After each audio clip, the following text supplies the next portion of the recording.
I'm your host, Josh, and I'm sitting here with my brother, Adam. Hello. And today on the podcast, we will be discussing the 1964 horror film, The Last Man on Earth, starring Vincent Price, Franca Bettoia. Oh, geez. This is going to be like a Black Sabbath. Italian names. Emma Danieli and Giacomo Rossi Stuart. Here is the trailer. We switch you to the state capitol, where His Excellency, the Governor, is speaking from the Executive Mansion. Further, I have, in conjunction with the federal government, Declared this state to be a disaster area.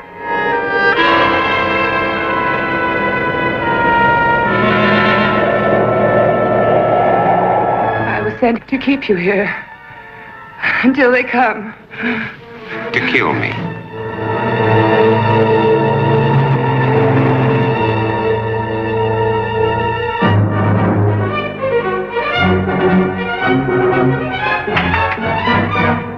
Vampires, alive among the lifeless, that make the night hideous with their inhuman cravings. If they are not destroyed in the flaming pits of hellfire, or staked to the ground in the light of the sun, will the unbelievable become real? A world of inanimate zombies by day, irresistible, horrifying attackers by night. Can a zombie woman's hunger for love repopulate the earth?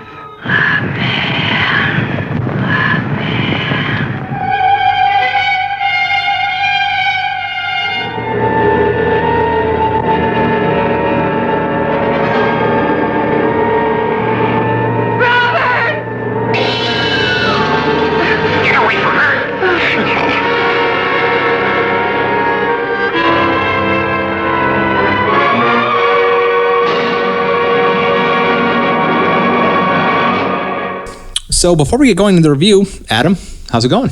It's going good. How's it going with you? It's going good. Yeah.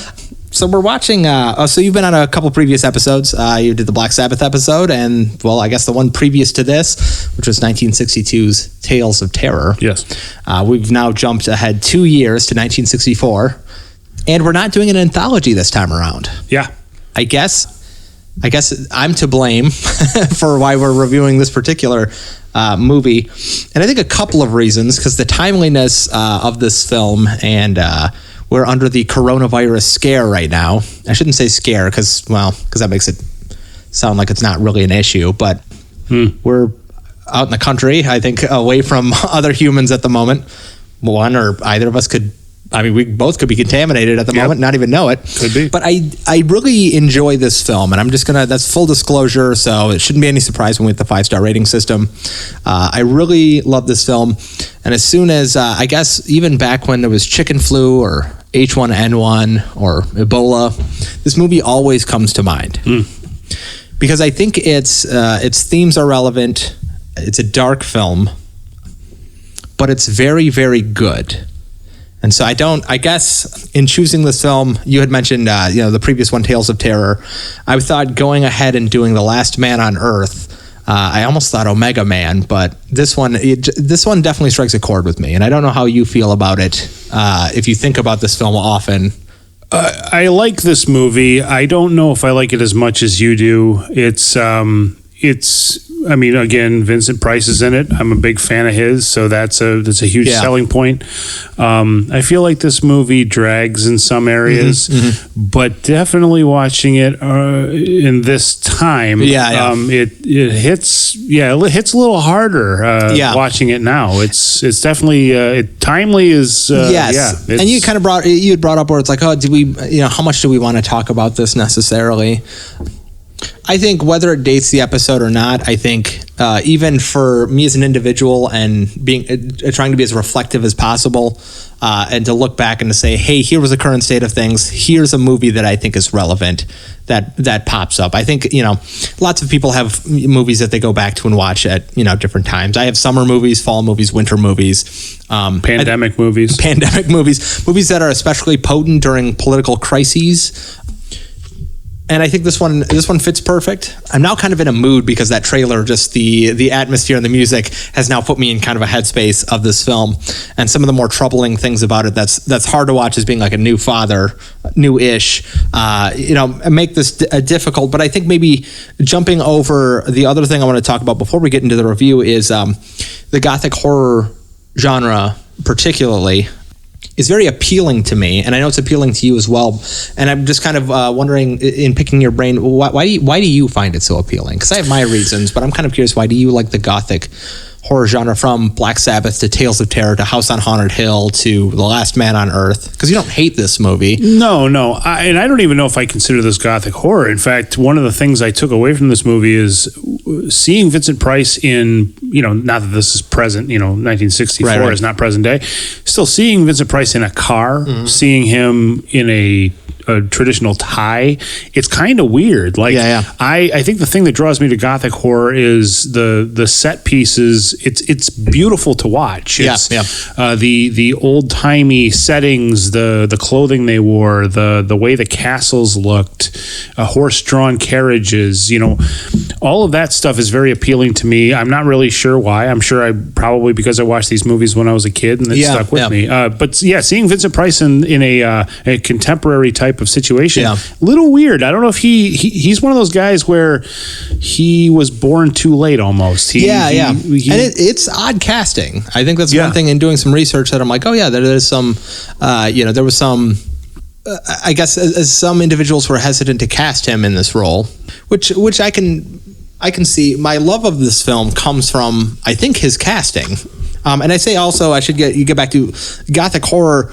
I feel like this movie fits within gothic horror. As you pointed out, if you really get down and examine what is gothic horror, and you look at, people living with guilt and sin and that sort of thing, I feel like that you can kind of put those things on Vincent Price's character, Robert Morgan, who does have some guilt and sin about hubris and relying too heavily on science. Yes. And not looking into maybe the supernatural or looking into, I don't know, I guess things above science, because he's a doctor and he's a medical professional, so he has to, he's a be all end all. He knows everything. He made that very clear. He made it very clear in the movie. So we can jump right into segment one, and I think we can just talk about the movie as a whole.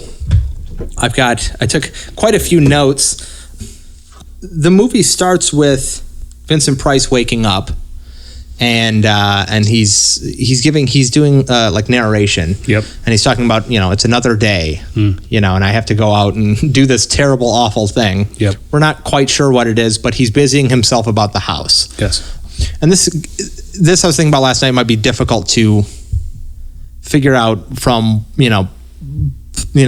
point A to point B as we go through it, because it's very I guess the story is elastic in that he's just in a house and he's going out and then he's coming back inside and he's going out and he's coming in. It's monotonous. Yes. He's obviously, when the movie starts, he's conflicted and he's upset and he doesn't want to go out and do these things, but he's busying himself about it. There's really really excited music as he starts doing his day and kind of getting into more of the maybe accidental humorous things, the things that are accidentally funny, is that he's just kind of like, oh, here's some garlic over here and I need to get these mirrors and repair this and do that sort of thing. Because then he leaves the house and he starts picking up provisions throughout town. Yes. There's a notable quote in the beginning that I enjoy is he says pretty much to the effect of I can't be one heartbeat from hell. Yeah. As he's picking up a couple of corpses in his driveway. Good line. Yeah, it's a great line. And actually, a little piece of trivia that as he's picking up the two individuals in his driveway in the beginning of the film, they were real people, and Vincent Price had insisted upon there being two real humans there that he had to pick up. Yeah. So he takes great care in loading them into the back of his car. Pretty strong guy. I thought as he was lifting the woman, I'm like, okay, that's one thing. Then he picks the guy up, and the guy's not helping at all. With the and maybe just getting, maybe this is more of the gothic theming too, is that he's taking these bodies to a burn pit. Yeah. Which is so dark. Yes, it's that he's keeping lit. Yes, that it's very well, it's alive, and he's just throwing bodies into it, and that's pretty much how I have it broken down is day one, day two. And day one, he drives around and he goes and he picks up garlic. Yes. He picks up some new mirrors. Yes. All the while being watching time, there's a lot of shots of the sun and where it's at, and kind of making the audience putting them there with him, just so they know what time it is. Yes. Because when it gets dark, then shit hits the fan. All hell breaks yes. loose, yeah. So I was going to make the point that thank goodness for the garlic and mirror stores. Yeah. He goes into what I thought was like a Rocky-esque like supermarket where you would see the beef hanging, and he's like, yes, I found some garlic back here. Yes. And he says something to the effect of like, I can't use it all, but I'm going to save some because I'm going to need some later or whatever. Then he takes the biggest basket of garlic I've ever seen. I thought he was emptying one out and he was going to take the emptier one. I got to save my provisions. No, he takes the biggest basket of garlic I've ever seen. And it really, one of the questions I have here is, how did you feel about his narration?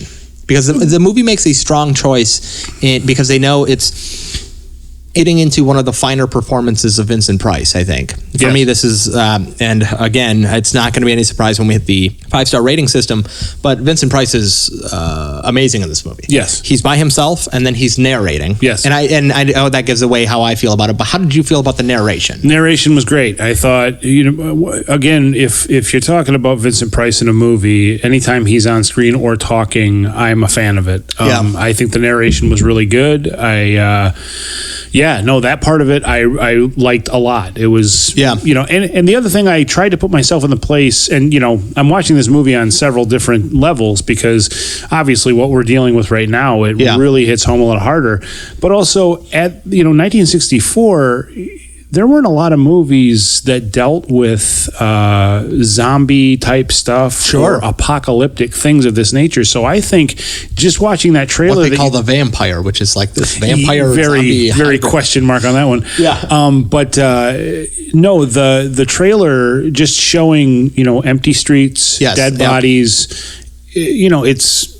At the time, I'm sure it was a big freak out. It was spooky watching, and so I watched it last night. This was 5 years before Night of the Living Dead. Oh yeah, okay, yeah. So yes, the predecessor, I guess, to Night of the Living Dead. Yeah. And I was like, I was spooked out because there are scenes of him just driving through the streets, and he's like, "Oh, I'll pick up those bodies later, and I'll do this, and then I have to go do this." The meticulous nature of his character in going to, I have to go to the garlic shop, I have to go to the shop of mirrors. Yes, I have to make sure I come back for these bodies. I have to do this. It's all organized so well in the movie. Yes, that you're like, okay, so it's humdrum. Yeah, it's his daily routine. Yeah, and he's just doing it. And then, because there's a shot at the very beginning when he's looking at a calendar and like the days are scribbled out, and he's like, and then he's got a machine, like some kind of CDC machine for crafting wooden stakes. There's a lathe. Or a lathe, okay. Yeah. So he's crafting wooden stakes, and his narration is explaining why he's doing it. Yeah. And that's like, you know what I mean? Like, it's very like I definitely see that point of it, but I also I made the note of, and I understand, if you're in the position of being the last man on earth, I'm sure it's a very scary prospect. Yeah. But from a movie watcher point of view, he's doing all right. I mean, he's got a lathe to make spikes. He's got, or to make steaks. He's got, the garlic store. He's got the mirror store. I mean, he's pouring himself a drink and then throwing the drink. Like, he doesn't even care, he's doing okay. And I understand where he needs to show that he's formed a life for himself, but he's still conflicted by the past and what's going on. So because that comes up later in the past. I think is the hardest part for me. Oh, sure. But that kind of it does that for me really well in establishing that. Mm-hmm. Oh, this is just what he's going to do, and then suddenly he's like, oh, it's getting nighttime. I got to get back home. Yes, and I've got to he also, while he's out and about, he gets done at the garlic store, at the mirror store.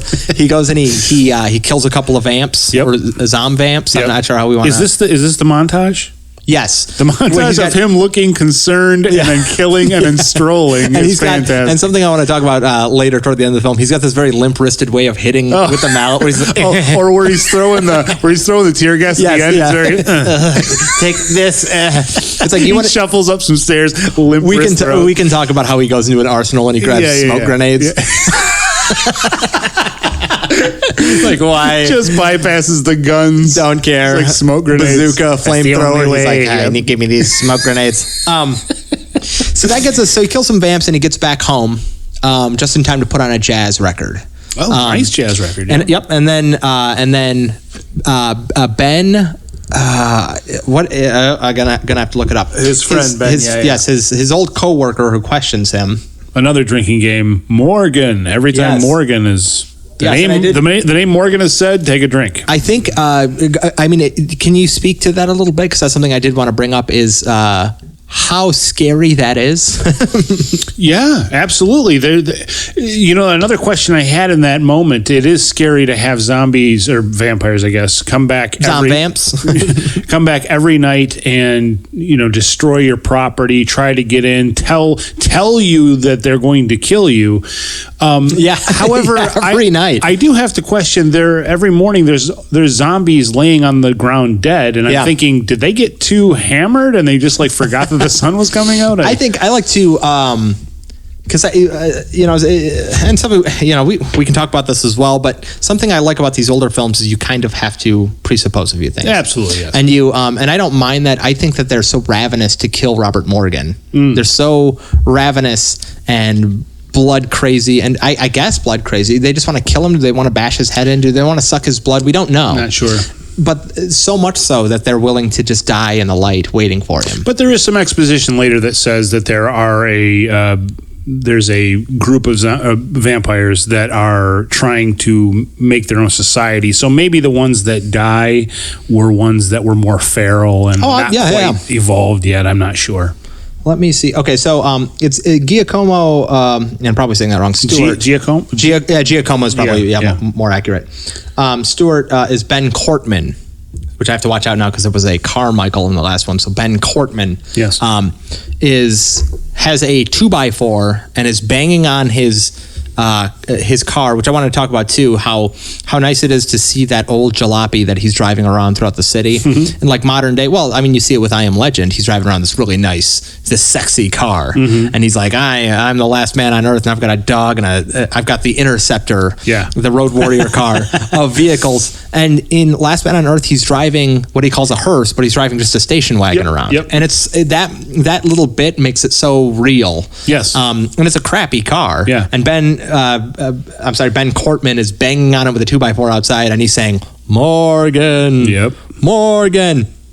And so Vincent Price is playing loud jazz so he can go to sleep. Yeah. Because people are outside going, Morgan. We're going to kill you, Morgan.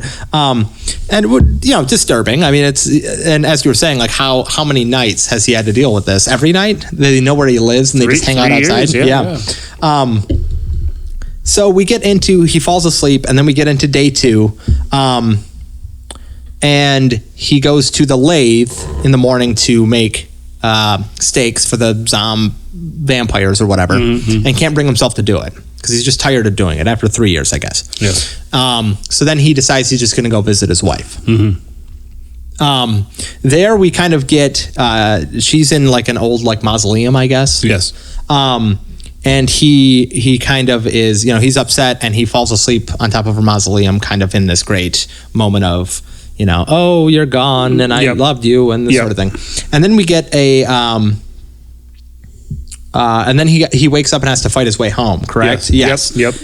So he sleeps he falls asleep, he wakes up, it's getting toward night, and then this is where we learn how he survived for so long, because the zom vampires are terrible at fighting. Absolutely, yes. And he goes running out of this mausoleum and he gets jumped by 2 of these vampire creatures, and his main mode of attacking is pushing them off of his own body. Yes. And then he runs out and there's a whole swarm of them around his car, which he just pushes them out of the way until he can get to his car. But pretty creepy. Creepy when he sees them all kind of wandering around, and it was very Night of the Living Dead. Very much, yeah. So he... I want to point out, I don't know if it was in the mausoleum where he lit the candles, but I have this thing with Vincent Price movies where there's always candles everywhere and they're all lit. And I always think, who lit those candles? And there's a rare Vincent Price lighting candles. Oh, it was him all where along. it's like, oh, shit, this is half of his day. It was him. In every other movie, he's like 6 hours straight lighting candles. Then he puts on the silk robe and starts drinking. Yeah. He's like, and I'm back home. Garlic store. Check that off. Reset. He fights his way back home. One of my favorite lines in the film is Ben Cortman, as he gets back home, Ben Cortman sees Vincent Price pull in his station wagon, and he goes, "It's Morgan, get him." Which is so like, he's a zombie and he's like, "Get him!" Like, it just so, and then Still all doesn't describe what we need to know. Are you going to bash his head in? Are you going to, bite his neck? Yeah, get him. Yep. Get him. So then he fights his way back inside by using a mirror. He shows all the zombie vampires can't stand the sight of themselves after they've gotten the plague. Yep. So he fights his way back in with a mirror, closes the door on a zombie's arm. Yep. And then he plays like an old home video. Yes. I think. Yes. And then he does a very in the mouth of madness ending where he starts laughing to the point where he gets hysterical and then begins to cry. Yes. And it's just a really, like, that's one of those moments in this film that I'm like, I love this movie so much. Yes. It's such a dark moment. Yes. And always that laughing to hysterics is like, it's so real because who hasn't been there before where it's like, this is so fucking absurd. Yes. This is so insane what I'm doing. And I'm just sitting, I went to the garlic store. Yes. I just fought my best friend out in the front yard. Yes. And now I'm just sitting alone in this cramped house watching my dead wife and child on a projector. And it's so dark. I will say with the home movie scene, number one, there's way too many shots of the circus. Like the circus was bad and he shot a lot of that circus. And then is that not like what a dad would do? Yeah, for sure. Focus too much, not enough on your family, and just too much in on the action. Like, oh yeah, I'm going to be a cinematographer someday. Yes. And then then him, laughing into the crying, very effective scene. And Vincent Price is an ugly crier. He is. He ugly crier. He does not look. I think maybe making it more real. Yeah, absolutely. It's not like he's caked. No, he's letting it all out. He really is. Yeah. No more garlic store for me. So we flash back 3 years. Which gets in. This was the first time I watched this movie was difficult. Watching it now, having a child, even more difficult. I can only imagine. I was really haunted the first time I saw it because there's like a scene of just like some hanging, like a hanging bedspread, and it's just blowing in the wind. And the whole conversation his wife, and Ben are having is, will this Europe's disease, is this carried on the wind? And there's wind blowing. And yesterday, the day before, it was pretty windy, actually. Yeah, it was. So all I could think is like Captain Trips from The Stand. Yep. All I could think about was The Last Man on Earth, the Europe's disease, or whatever they end up calling it. They call it the Europe's disease here. Yeah, and I mean, not to belabor the point or anything, but I mean, we're at the point with this thing that we're dealing with in real life where we don't really know what. Nobody really knows what's happening right now. What's really weird, and for listeners in the future, coming back when there's 5 of you, you're left, there, yep, and you find this podcast. We are just waiting to get coronavirus. It's because it's not a matter of if, it's a matter of when. Correct, Everyone's going to get it. Yep. So we're waiting to become sick, and that's very morbid and it's very dark, and we're just we're hoping we're going to make it out on the other side, which I assume we will. We're of the right age where I think we deal all right with respiratory issues. Yep. But it's a very it's frightening. And as I, just reading CDC recommendations that are like, if you have coronavirus, go stay in a room in your house and don't interact with your family too much. That's not, it's good advice, but that's very morbid advice. It is, yeah. Because everyone's going to get it. Yep. So, and we're just kind of waiting on that. So by April, when I'm listening back to this episode, hopefully by late April, I think it's a 3-week deal. So hopefully I'm out on the other side and we're doing good. Yep. But so he says at some point, a good quote, kind of getting into his character as being a man of rational science rather than a man of superstition. His wife is questioning him, and so is Ben, about, maybe what if this thing is happening? And he says, I am a scientist, not an alarmist. Mm-hmm. So he's very focused on this rational point of view. Yes. And we know Robert Morgan now as this person who is fighting vampires in his front yard. Yeah. We know that rationale has to be broken in some way. But we see this flashback where he's like, I'm not giving into this. This is the way it is. We'll find a cure. Everybody's going to be fine. Yep. And we know that's not going to happen. No, right? No. So again, more that the fight against supernatural and science, I think, is it's pervasive in this film, and I said it a whole bunch of last episode, but it's so effectively used in this movie. And then we push on to a rather difficult part, but his daughter becomes infected after like a birthday party. Mm-hmm. She had to have that party. Okay, this is a throwback to the Tales of Terror, Vincent Price. She had to have the party, and then his wife dies having a party. But so his wife and daughter pretty much they both catch the Europe's disease. Yeah. And his daughter dies. And it's terrible. It's terrible, and it's horrible. And he's in the other room, and his wife is like, "Oh, she's blind. She can't see." I assume because of the sunlight. Yeah, it must be. And he's like trying to take care of her, and she's under this net.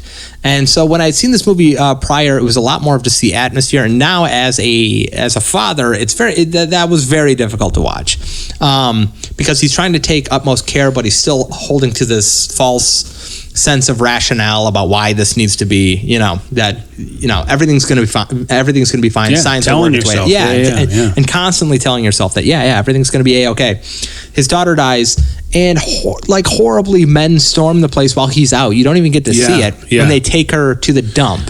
And they actually, the dudes load the daughter into the corpse truck and says, "Let's roll," in front of Vincent Price. Yeah. The guy says, "Let's roll." Jesus. He just says, "Let's roll." But isn't that doesn't that seem, that seems right. That seems like, you know what I mean? That's not far-fetched. I guess if you've been collecting bodies for that long, and especially, they give the idea that the government knows more than everybody else, like they know about the vampire thing. But he should have known too, because he's a scientist. But whatever. But yeah, just the way of, hitting the back of the truck, like, all right, gotta let's go get the next corpse. Because it does, my thought is, and maybe just being pessimistic, but maybe also seeing just kind of the blatant disregard that we're kind of seeing now. And I don't want to get, this is going to get political, but just I think the blatant disregard of, that you see both on a human level of individuals, whether it's buying too much toilet paper or it's government officials not giving out wrong information, but just not giving out enough information. But I guess I should say also giving out wrong information.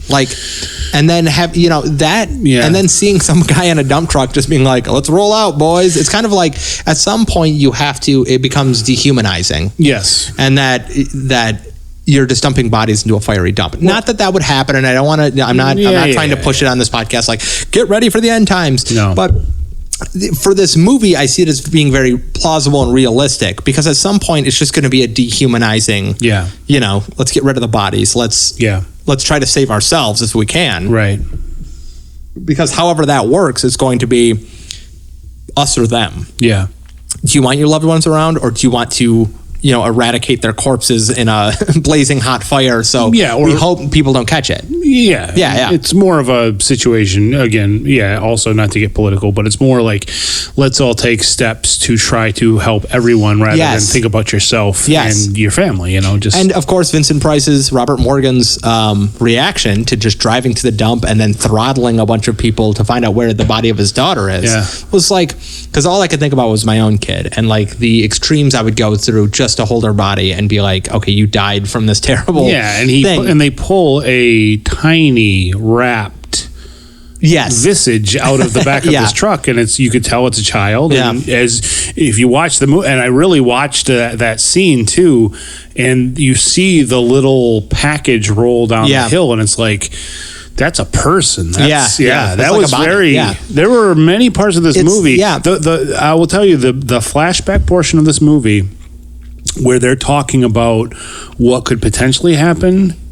It rang so true to everything I've been talking about with my family the past week. Right.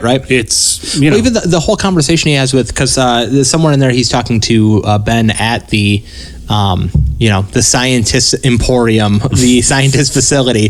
They're both discussing, they're talking about the supernatural versus the rationale. Yeah. Ben saying, well, I've heard reports. I've heard things that these people are coming back to life. Yeah. And they're zombies or they're vampires. They're sucking people's blood, apparently. Yes. Yeah. And Vincent Price is unfazed. Yeah. He's like, these are stories. This is folklore. Yeah. This is mythology at this point. Right. And that's crazy because of what we know eventually in the film. But it also rings true for him to be like, no, everything's fine. Let's just find a cure and we'll do this. And he's showing him the blood platelets and all that stuff. Yeah. So there's that, but then there's also the reality of him chasing down the corpse of his daughter. Yeah. And then his wife just dying all of a sudden. Yep. And I don't remember if she's screaming, I can't see. Yes, it's and then she just dies. And then she just dies. Yep. And it's like, how horrible. Yeah. And then he's just suddenly literally the last man on earth. Yes. And it's like, I don't even know. Like for me, I love this movie, and now watching it again, I love this movie more. It's one of my favorite older movies, and I mean, with every viewing, it's getting up there for one of my favorite films. Wow. It's really good. Yeah. So after the flashback, we cut to Ben. Was it Cortman? Destroys his car. And then Vincent Price gets up in the morning and he goes, oh, Ben, you think you can get to me by destroying a car? We cut to him buying a car at a local dealership. The same car. Yes. And he's like, and I don't need some fancy automobile. I need a hearse, is what he says. And he's looking and he's smoking a cigarette and he's just walking around. Yep. And it's like Vincent Price being really good. Just kind of smoking and looking and checking out the specifications, not being Vincent Price the auteur, but Vincent Price being the... He's thinking like a survivalist would think. Yes. And so he finds a new wagon. And then, so he's got that, so he... and at this point, it's a little muddled. I think he goes back home and he hears a dog outside, or he sees a dog while he's out and about. Yes. And then he gets chased to the dog. Yes. Which leads him to meeting... hold on, let me look up her name. Because he knows he knows there's other ones alive now. Yes. Let me see. Well, he saw earlier that there were vampires with iron stakes. That's right. Them. He goes out into there's I don't know if it's a graveyard or he goes out and there's it's just a courtyard field. Or a field. Yeah. But he does the dog deal first before he meets the lady, yes? Mm-hmm. And the dog sequence, I understand where they're trying to build the fact that he's isolated and it's, his yearning for companionship is so strong. But that dog scene, for me, it's one of the more heart-wrenching scenes because it almost seems unnecessary in this movie. They build up so much, like you were talking in the beginning, where his mundane day-to-day stuff is just, getting up, eating breakfast, and going and killing a shit ton of zombies. Yeah, right, yeah. But then he almost has this companion, and then he does some tests, and then it just, smash cut to him burying the dog. Right, and it's like, God damn, And so it's like, and to bring it up again, it's that constant fight between, the supernatural versus the scientific and the rational mind. Is that because at one point he's like, we're going to have so many good times together. We're going to be just so happy to see a companion. Yeah. And just so so joyous. And then it's just like, no, it's another thing I have to deal with. Yep. I believe he meets, it's Franca, the last name, Bettoia. Franca Bettoia? Bettoia, maybe? Ruth Collins, I believe that's who. We're not Italian. Yeah, that's, because there's, let me see. Oh, we're not Italian. Whichever one it is. Let me take a look at the plot here because I just want to make sure. There's a lot of people in rural Michigan that say Italian dressing. So she plays Ruth, which must be so Ruth Collins. So he runs into what he hopes is another survivor. Yeah. which reminded me of the it's like the shortest horror story ever written, which is the last man on earth is sitting alone in his home when suddenly there's a knock at the door. Yeah, which is that's kind of the idea, is that he's out there, the humdrum is happening, he's just buried this dog, and he sees a woman walking, who becomes frightened, and Vincent Price, looking like the specter of a human, gives chase, and then drags her back to his house. Yes. To kind of quiz her and question how she has survived, and then suddenly he realizes he's not the last man on earth. Right? Yes. Yep. And slowly over an evening, they try to have dinner together. Yep. And he notices that she doesn't like garlic. Yep. He shoves garlic in her face, and she's like throwing up, and he goes and sits down and smokes a cigarette, and she gives him a really compelling reason why that was like the wrong thing to do. Yeah, she has a weak stomach from being young. If somebody shoved a bunch of garlic in my face, I'd be like, hey, like, what are you doing, buddy? Hey, buddy. Not okay. Yeah. Is this your foreplay? Yeah. Are we a thing now? And then I think she goes in the other room, and she's got like an injection that she's using. She can't look at herself in the mirror. She can't, so we as the viewer understand that she's either one of these things, or she's becoming one of these things, and she like starts administering herself a drug. Vincent Price catches wind, I guess. He gets the drug away, or he catches her in the act. Mm-hmm. And she basically describes that there's a society where they're trying to live in peace, and because they found the inoculation that keeps them from becoming the zombies. Yes, and that's where the story's name, I Am Legend. Yes, really becomes very revealing, because Vincent Price is He's the legend. He's the legend. All the vampire hybrids are scared of. He's the monster, and that's when that realization happens. Is that it's a powerful scene? It is, because she's like I've heard, like, I was terrified coming here because she's sent as a spy to go to see what he's capable of. Yep. I don't know, like, because in advance of an army, so I don't know why they sent her. Whether she was supposed to go back and tell them something, or she wasn't supposed to be captured or something. Yep. But she's just talking about how, like, I was terrified hearing stories about you, and that I was going to have to go and confront you. Yep. And then that kind of like realization hits him, and he's like, oh God, this is worse than like I don't like, I guess, like, I didn't even think of that. That's like, you see that realization hit him, is that, oh, I guess because she's like, some of the people you killed were some of us, like these people who weren't, zombies. We were like alive, and so he's like, oh shit, he doesn't understand. He's conflicted in that respect. I have to say, when he's describing why he hasn't been affected by this outbreak, he has this story about getting bit by a bat. Yes, that's his rationale. Overseas. What did you think of that? I thought it was bullshit. Yeah. To think that nobody else would have, and maybe so. Maybe more people were bit by the bat. Maybe there's people in Europe or Brazil or wherever I can't remember exactly where he said he was. Yeah. But he just kind of said, and that's what I can kind of, take it back. Chalk it up to, I don't know. I guess you need that MacGuffin in the story. Right. Just kind of be like, okay, this is why he's not, But then he says, maybe I was chosen. That gets to another thing that I got to talk about at the end of this. Yes. Which I thought was more. I thought maybe they should have leaned heavier into that. There's a lot of symbolism at the end. Because here's the thing, and in talking about the rational versus the supernatural, he's not willing to give any ground for the idea that maybe there's vampires out there, and yet now we see him in the aftermath. He's saying, maybe I was chosen by supernatural forces, or religious, because he's more egotistical than we know. Or giving way, maybe to it could be both, because maybe he's giving way now that his daughter and his wife are dead, and that he's just like, maybe there is this other thing in our current situation in real life. I'm all ears. I'm a pretty open-minded guy anyway, but I'm all ears. If people, if the CDC, anybody has any, like, hey, don't do this, okay, I won't do that.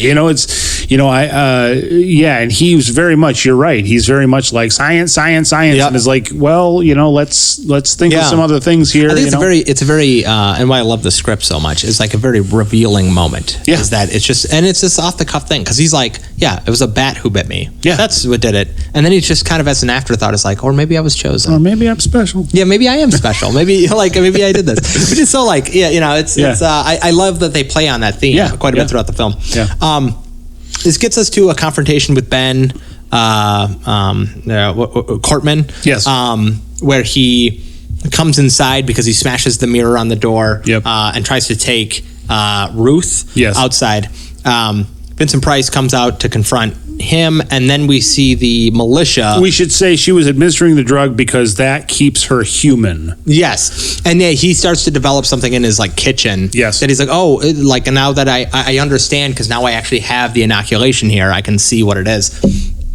This gets them into that confrontation. Then they see kind of the militia start to arrive. Yes. This is where the movie, this part of the movie sort of takes a bit of a turn for me. It does. Yeah. It turns into a chase. Yeah. Like a longer chase sequence. Yeah. Ben Cortman climbs a roof. Great death. Yes. And one of the militiamen just like, they shine a light on there. Ben Cortman. Yep. There he is. Get him. Yeah. And they shoot him with a machine gun, and he falls. Yeah. And then he does the saloon fucking toss over the. Yeah. And then they shine the light on Vincent Price, and he's like, oh dear. And then he starts running. Yeah. And then they give chase. Yep. And they run through there's a full like montage chase sequence. Yes. Benny Hill variety, where they're just chasing him through a house. He gets to the armory, which we were laughing about earlier, because he gets to the armory, locks himself in a room, bashes this window that has guns, ammunition. So many guns. A bazooka, flamethrower. Yes. And grabs a bunch of smoke grenades, throws them in a bag. The gun that Jesse Ventura has in Predator.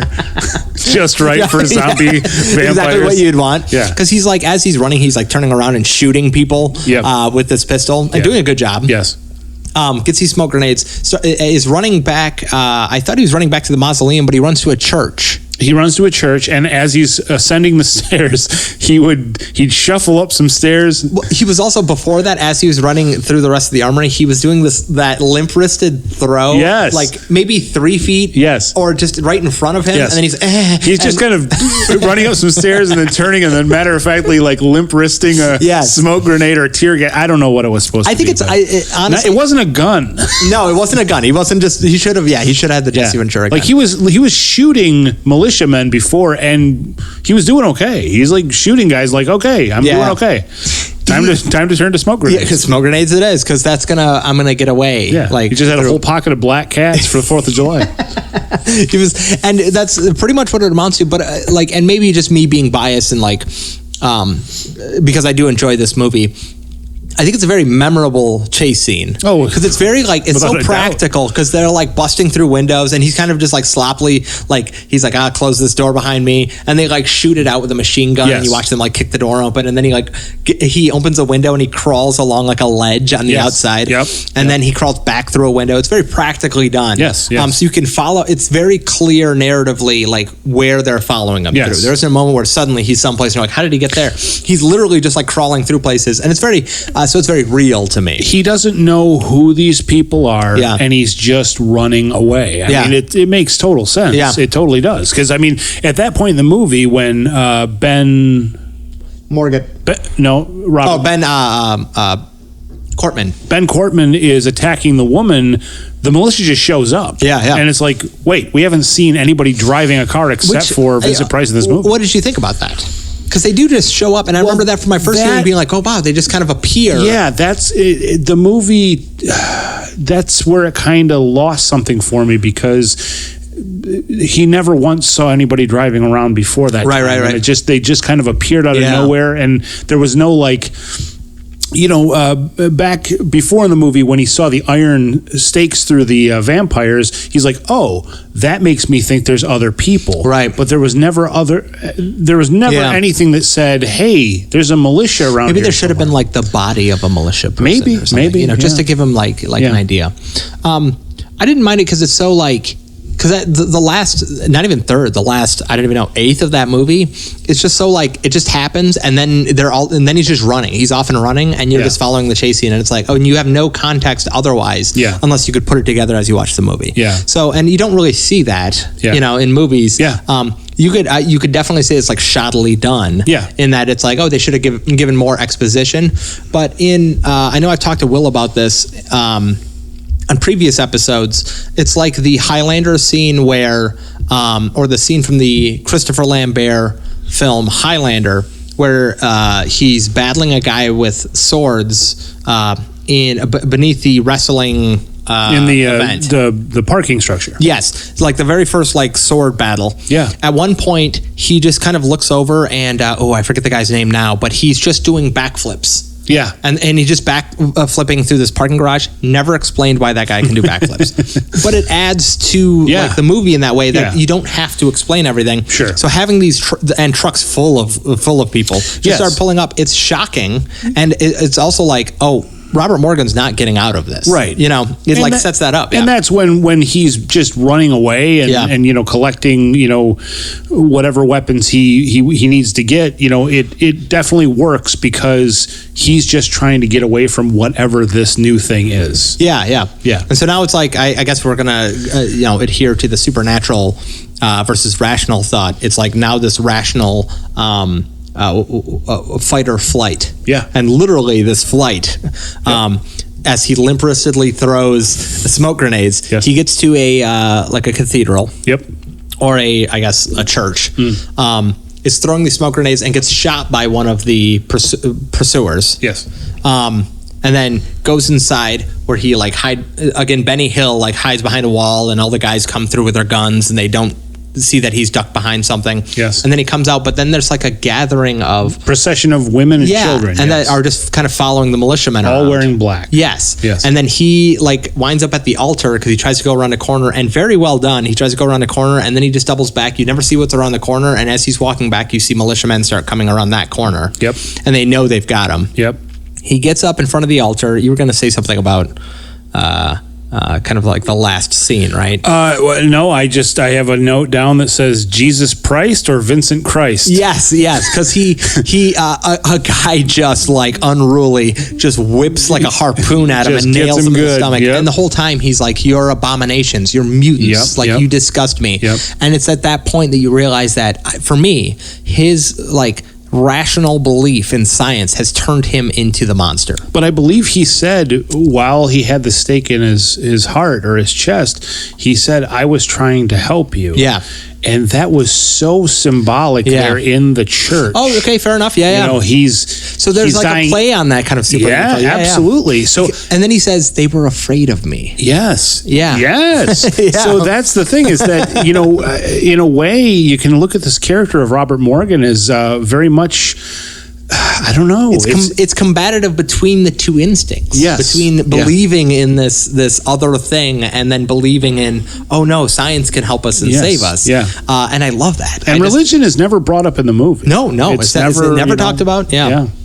So he gets speared, and then he dies. Yep. And then Ruth is pretty much just like, she goes up to a kid and she's like, "You're safe now." Yeah. And then that's the end of the movie. We don't have to worry about anything anymore. Yeah. You're good. The monster's and dead. then it's full credit. Last Man on Earth. Yep. And that's the end of the film. Yeah. Anything you wanted to add? No, it was great to go back and watch the movie. I like the movie a lot. Yeah. So we'll be right back.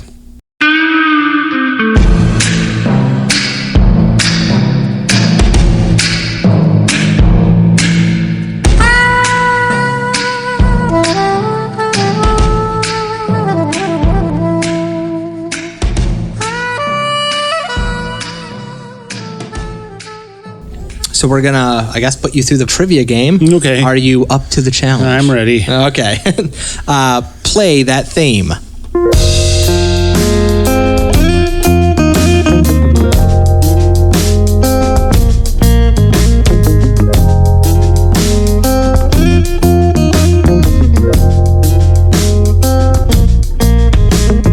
All right. Question 1. In the movie, Vincent Price's name is Robert Morgan, but in the original novella by writer Richard Matheson, his name was different. What was his name? A. Robert Bowen, B. Pierce Morgan, C. Robert Neville, or D. Abram Muskowski? I'm going to go with Robert Bowen. Adam, you are incorrect. God damn. It was C. Robert Neville. I thought it was Piers Morgan next. It was not. Morgan, we're going to kill you. Muskowski. Question 2. How many adaptations of Richard Matheson's I Am Legend have there been in the history of cinema? A. 4, B. 3, C. 5, or D. 6? Well, it sounds like a trick question, but I'm going to go with 3 because I know of 3. Which 3? They'd be The Last Man on Earth, The Omega Man with Charlton Heston, and I Am Legend with Will Smith. Adam, you are correct. There's 3 iterations. Question 3. I should say you have 1 out of 5. Question 3. Where was this film shot? A. Canada, B. Germany, C. Italy, or D. the United States? I mean, Italy. I mean, going with the cast, yeah. Adam, you're correct. It does have predominantly an Italian cast and crew. I think I gave it away trying to read the. When I booted the movie up to start watching it last night, that's the first time I've seen this movie. Same thing, probably half dozen times. Yeah. Never realized it wasn't shot in the States. Yeah. I was thinking like even Canada, kind of, because it's Yep.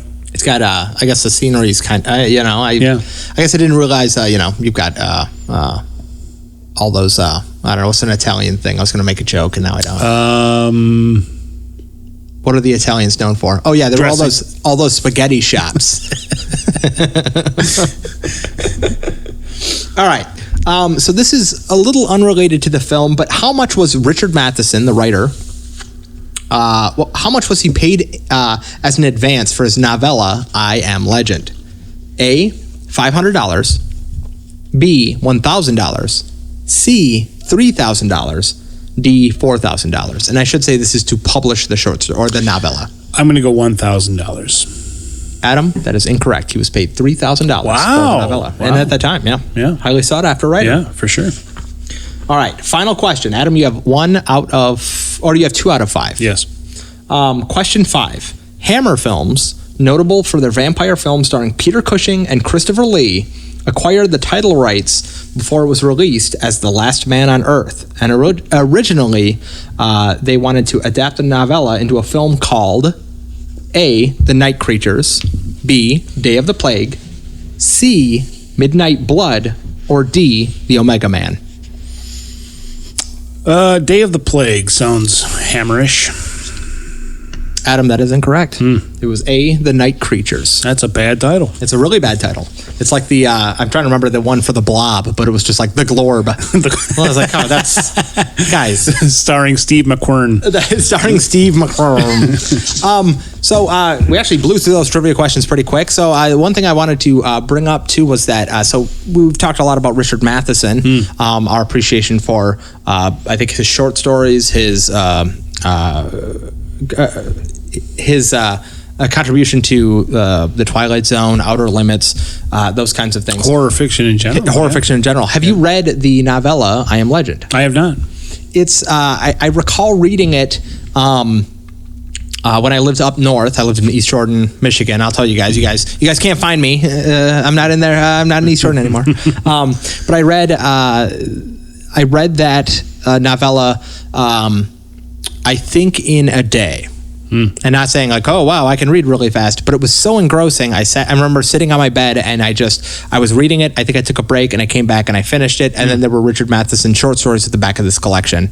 And how long is the story? Novella length. It's really not too like 300 pages. No, not that much. I'm thinking if you think of like I'm trying to think of another novella where it would be equivalent. geez, like a different seasons, I guess. Okay, like all so, right. just something Sure. by Stephen King, like just something like fairly brief. Yeah. And it's very action packed. There's like there's a moment in the novella where he like the zombie vampires are trying to get to the front door, and he has like 2 pistols, and he's shooting them with both pistols, and then he grabs the top of the door, like the frame, and kicks 2 zombie vamps out of the front door. And it's all like, it's written really well. So but it's a like, lot of Heston stuff. Yes, it's like more Omega Man than even this like more slow plotting Last Man on Earth. Right. And it ends with him being like the spy shows up and kind of misleads him, and then he's just in like a prison cell at the end of the novella waiting to be executed. And then he like realizes that I am legend because they're going to remember me forever as like this monster that I went through and killed their kin. You know, not to get into the Omega Man too much, because I know you're going to cover that later, but you know, thinking about it, those 2 movies are only like 10 years apart. I never really think like that. Yeah, not really. Well, because I guess the Omega Man was probably into 70 something. Yeah, mid 70s. Yeah. And, I am excited to talk about the Omega Man because it's just watching it. It's a something different. Else. Yeah. It's the same. Well, I don't want to say it's the same film. Yeah, because the theme. I guess the themes are different in it because we're not looking at Heston as like being a rational scientist. We're looking at him as being like a man who uses a gun to open a can of beans. Correct. Yes. Yeah. But so anyway, that was the vintage chalk bag trivia game. Adam, I believe you got what was that? 3 out of 5 again? Yeah. No, 2 out of 5. 2 out of 5. Yeah. So you placed just a little under the last time you were on the show. So congratulations. It was much better than the first time. So do I have to give the Matheson plush back now? No, you can hold on to the Matheson plush. This time I have a Charlton Heston plush. It's just a rifle. So, and it says Charlton Heston on the side. So, you literally have to pry it from his cold dead hands. Very nice. Yes. So, really to begin, we're just going to run through, just as I said, writing, acting, sight, sound, and recommend. Do you want me to start with writing, or do you want to start with writing? No, shoot. All right. And like the last film, I didn't typically, I like to kind of come up with what stars I've rated it before, but I think. Especially for Tales of Terror and The Last Man on Earth, I don't mind. We can discuss it and then kind of feel it out more or less. Yeah. So I don't think, and I said it a few times during the synopsis, I don't think this should be a surprise. I love the writing of this film. You had mentioned that like it drags in some points, and I can see that. But I also love the themes in the film, and I love the kind of juxtaposition of the science versus the rationale. I love the plotting of the story. I love the ending when those guys just show up, like intentionally done, whether they or unintentionally. I don't know whether they cut it too quickly, and then just at the end suddenly you have all these hybrid zombie vampires show up to kill Robert Morgan. I like that he spends a lot of the film just doing humdrum things and also just trying to get back into his own home. And then to just live in that world, I think it establishes all those things really well. And I have to go a full star with this one because I also think I love the narration. I love, I pointed out a couple of quotes that I like. I think those quotes are really, it's just good writing to like, just at this moment, I can't be one heartbeat from hell is really, that sticks with me and that I enjoy. So I got to go 1 full star. What did you think? I think that this was a one-man show. I think that Vincent Price was he was the titular Last Man on Earth, and he did very well in his role. Everything he was involved with was good. I will say, as you talked about the daughter being under the mosquito net, and that whole thing being heart-wrenching for you. The daughter was a terrible actress. I think there's a scene where she's like, "Mom, come cut she's the kind of cake." looking around. And there's a scene where she's like in the mosquito net. And she's like, "Mom, I can't see," and she's kind of looking around like, "Am I done yet?" The Vincent Price narration was fabulous. His acting was great. You wait on that star. Say what? You wait on that star, that acting star. Him watching the home movies was, it was very believable that he would go into the gales of laughter followed by the crying. Yeah. I mean, it's, putting yourself in that situation and, what we're, seeing. What did you think of the plot as a whole? I mean, from like let's say like A to B. You know, I think that the plot was good. I mean, I like the fact that it was an isolationist movie. It was a zombie movie before zombie movies were anything. But I think I'm going to have to go a half star on the writing. I think it was good, and if Vincent Price wasn't in the movie, I think it'd be a very forgotten film. For sure. But since Vincent Price was in it, it is a cult classic. Yes. Okay. So he definitely did a lot for that. I could definitely get behind that because I think, and maybe I said it before, but just having Vincent Price there, just playing that character. Yeah. But I think because of the way it's written, somebody could have done a lot less with it. Yep. You know. Yeah. So absolutely. I shouldn't say. Oh well, I shouldn't necessarily say that because I think it's well written. But yeah, I don't know. Maybe I have to go back. Maybe I have to do a half star on writing as well because I think really what captivates it for me is Vincent Price as playing that character and being miscast, as a lot of people have said, but also doing a phenomenal job. So I think you're right, and I think I will. I'm going to go back and say I'll give a half star to writing. Potentially, his miscasting was the best thing that movie had going for it. And yeah, and I think that's. Let's just jump right into acting. I think that's totally true. I'm going to give acting 1 star because I think. Vincent Price is. I mean, he is. Yeah, it's a one-man show, in that way. Do I think Ben Cortman as a zombie is great? Yes, I do. There's Morgan. Get him. I think that's. But I think it's it's excellent. It's absurd in some respects. We were talking about on the last episode how do we suspend judgment? Do we say because this movie was made earlier we have to give it we have to give it a break? Yeah. I think Vincent Price is so good and so compelling, and again, just stating my bias, being so attached to the story as a whole, I would give the acting 1 star because I also think the girl who plays Ruth, I think that's also especially wrenching to listen to her talk about how she sees him as this evil monster. He is I Am Legend. He is the thing that everybody fears. Yeah. And I think she does a good job doing that. Ben Cortman's, clunky, I guess, but it's also like I fear for Robert Morgan when he's running back to his car from his dead wife. Yes. As you pointed out, that is spooky. It's scary to watch that. So I think the acting is done well, and to not even have Night of the Living Dead yet, and to see like shambling zombies is really scary. Yeah. And I don't know. I was going to point that our nephew was haunted for years because of the zombie vampires outside going Morgan. Yeah. No. That is. Yeah. I mean that's scary, and I think. But overall, I think it's acted really well, and I think Vincent Price just kills it in this movie. So I'll go 1 star on that. Something I didn't talk about before was Ben Cortman's hair, even as a zombie, is phenomenal. It's really good.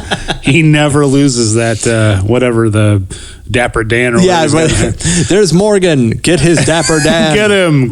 But then get him. He's got him, Dap that I need. Get him is that's from so many things. Get him. Like that's just like why it's like in Stephen King's Cat's Eye when the guy's like, oh, fiddlesticks when he tries to catch the cat is like, oh, that's gonna stick with me. And I'm pretty sure that was done. That was what is it when they do the lines afterwards? Like an overdub. Yeah, for sure. Like, hey, will you add an "oh fiddlesticks"? Like back of the head, like let's go "oh fiddlesticks."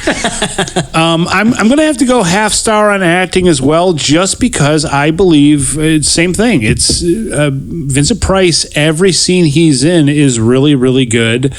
Ben Cortman, being that he's saying he's clunky is an overstatement. He's maybe giving him too much credit. It's almost like everybody's kind of waiting on Vincent Price's acting to see what they do next, and he's just when he's alone. I mean, it's a close one for me. It's almost a 1 star because that's my thing is when he's laughing when he's laughing into crying, that is just freaking fantastic acting. It's so good, and then his narration, and then his subtle movements, his like just being like, oh no, let me lift these bodies. Yeah. When he's smoking a cigarette and walking around, it's not like Vincent Price that I've ever seen. Yeah. Like when he's smoking a cigarette and walking around checking out cars, he's like looking like he's doing a phenomenal job. And that's why I'm willing to give everything else a break. If that's, this is kind of like the new thing of like, let's just give that a break. But it is because Vincent Price is he's so compelling. And when he dies, he's not doing like, I just got speared. He's doing like a very like guttural, Danny DeVito from Batman Returns. Right. I need a cold glass of ice water. Like but it's also like, it's subtle, it's nuanced in only the way Vincent Price could do it. And I think that's what leans me toward the 1 star. The thing that I can't get, I think the reason that this won't be a 1 star for me and only a half is because it's almost like it's Vincent Price and a lot of Italian character actors. It's just, it's not, the last movie we talked about was Tales of Terror, and you had 3 luminaries just killing it. And that was an easy one for me. And this one is just, as much as, Vincent Price gives it the half star for sure. So I got to go half star on the acting for sure. I think that's fair. Looking at Sight, do you want to start Sight? Sight, definite full star for me because it's the images of people laying on the streets, the hovel that he's created to live in, the mausoleum he visits. Yeah, we didn't really. We touched on it a little bit, but we didn't even talk about his home. Looks so like it looks full of boxes and like just things that and he's there's collected. Lights strung, and it looks lived in. Yes, it's a lived in house, and his couch. Yeah, he's definitely, and every set piece that he goes to. It looks. I'm very happy with the way it looks. So 1 star for sure on that. And for sure, I'm gonna go 1 star as well.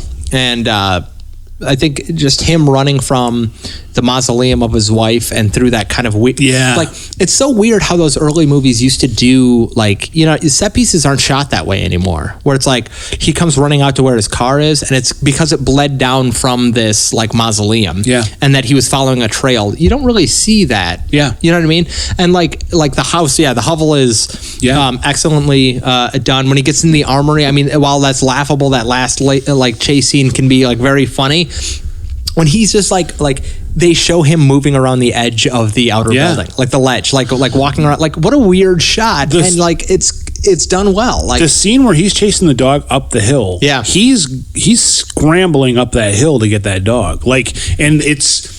It's a big hill. And it's obvious he has to climb this hill to try to find this dog. Every set piece is used to its full potential. What also for like just the 1 star, if this was the only thing in the film, just where they burn the bodies. Oh, yeah. It's just like a flaming like hole. Yeah. Yeah, it is. And then you just have these huge like dump trucks with bodies in them. It's like it's done very well. Yes. So sound is the one I can really go. I'm gonna go. It's honestly between 0 and a half star, and I'm trying to think.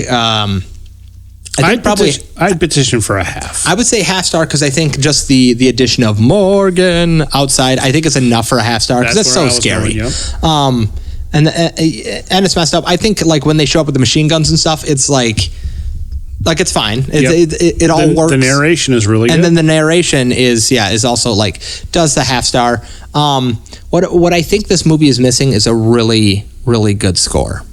Yeah. It's missing, the score is very forgettable. Because it's missing that, I guess if it's exotica, like we talked about last time, like it's missing like a really abstract, like dark, and I say gothic, and I don't know, you were kind of, I don't know whether, hemming or hawing on it, but whether, for me, it's missing that dark gothic score that's like, that doesn't necessarily has to have these like crazy crescendos, but like to add creepiness like as a layer, I think.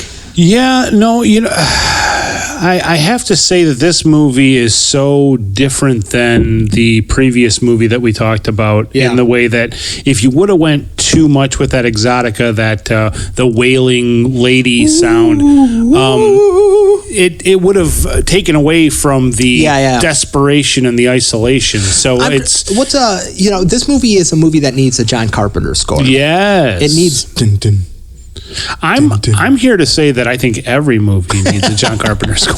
I think the score actually makes the John Carpenter film. I might disagree with you on that because I think maybe if it's Once Upon a Time in the West and you don't have that if you don't have that very Sergio Leone score that's happening and it's just you brought too many. Dun, dun. I don't know, Toy Story with a little bit of...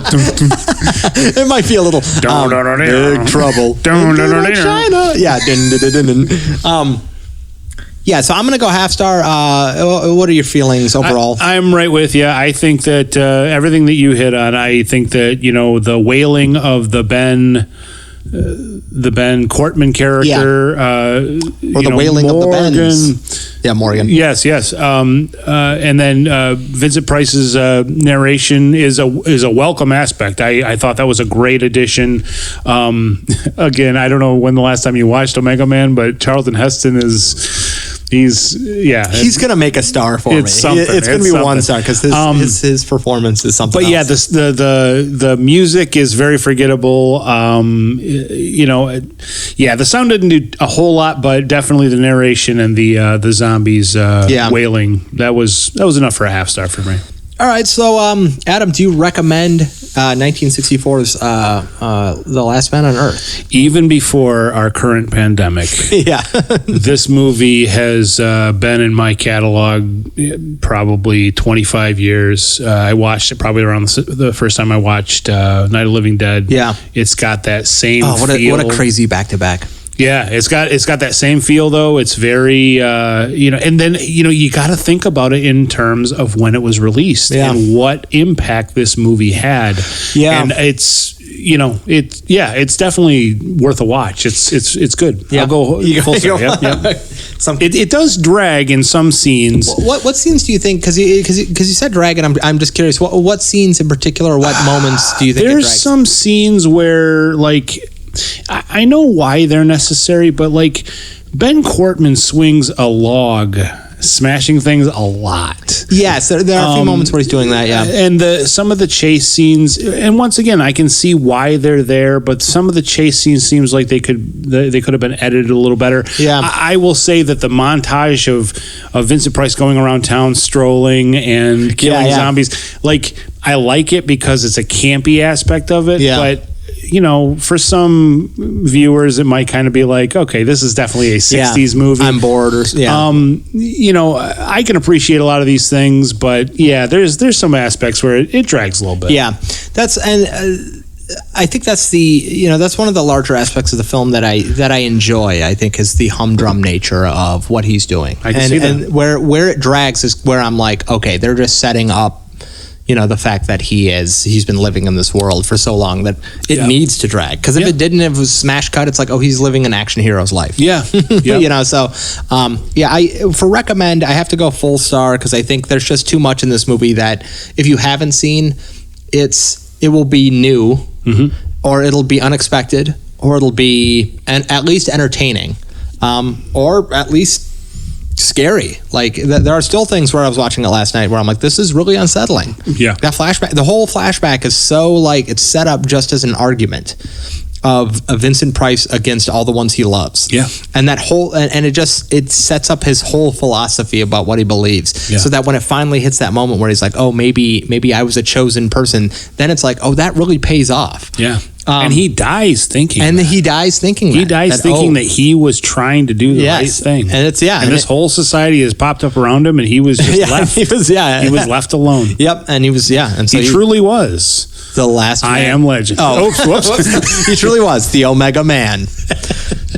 So I give 4 stars. Adam, you gave it 3.5, correct? Yep. 1, 2, 3. Yep, 3.5. Which I think is fair. I think it's within that threshold. Yeah. Of, it's not the greatest movie. I know I have a bias and appreciation for the film, so I can understand why some people are oh, it drags, or the score is not there, or I'm just waiting on Vincent Price to say something. So, do you have any other thoughts on The Last Man on Earth? Anything you wanted to bring up? I mean, if you have the stomach for it and you want to watch it in these trying times, it has more of a punch now than any other time I've seen it. Oh, fair enough. There were some scenes that I watched this viewing where it was uncomfortable. It was Yeah, especially the flashback scene where everybody's still okay, but everybody's kind of like, I wonder what's going to happen. You know, that's kind of where we're at right now. And like I said, Adam, we're just waiting around to get sick. So hope to see you after April. Well, let's have a nice long mouth kiss and let's rub our hands together and say you touch my face, I'll touch yours.